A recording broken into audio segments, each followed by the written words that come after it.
Hello students, আজকের ক্লাসে তোমাদের স্বাগত জানাচ্ছি। আজ আমরা জীবনবিজ্ঞানের একটি অত্যন্ত গুরুত্বপূর্ণ বিষয় নিয়ে আলোচনা করব। সেটি হল অত্যাবশ্যক মৌলের ভাণ্ডার হিসাবে মাটি বা soil as reservoir of essential elements. তোমরা কি কখনো ভেবে দেখেছ, আমরা যখন গাছে জল দিই বা সার দিই, তখন গাছ সেগুলো পায় কোথা থেকে?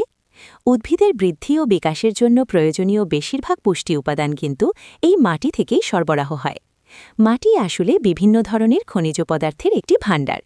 এই খনিজগুলো শুকনো অবস্থায় খনিজ আকারে থাকে এবং যখন আমরা জল দিই তখন সেগুলো দ্রবীভূত হয়ে উদ্ভিদের গ্রহণ করার মতো সহজলভ্য হয়ে ওঠে।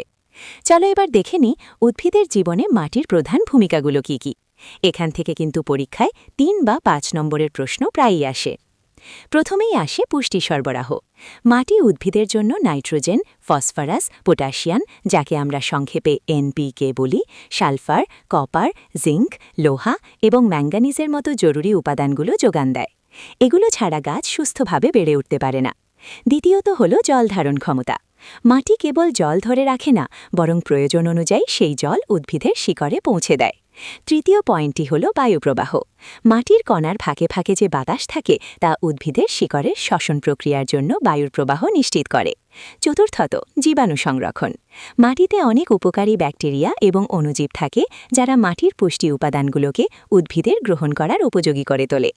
এছাড়াও তোমাদের মনে রাখতে হবে যে মাটিতে উপস্থিত খনিজ পদার্থের পরিমাণই নির্ধারণ করে উদ্ভিদের উৎপাদনশীলতা কেমন হবে।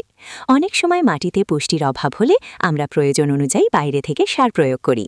পরিশেষে বলা যায়, মাটি হল উদ্ভিদের পুষ্টির প্রধান উৎস। তাই ভালো ফলন এবং সুস্থ পরিবেশের জন্য মাটির গুণমান রক্ষা করা আমাদের সবার দায়িত্ব। আজকের এই পয়েন্টগুলো ভালো করে তৈরি করবে, এগুলো তোমাদের পরীক্ষার জন্য খুব প্রয়োজনীয়। ভিডিও যদি ভালো লাগে তবে সাবস্ক্রাইব করো অঞ্জন বায়োনেক্সাস। তোমরা কি চাও আমি পরবর্তী ক্লাসে উদ্ভিদের খনিজ পুষ্টির অন্য কোনো টপিক নিয়ে আলোচনা করি?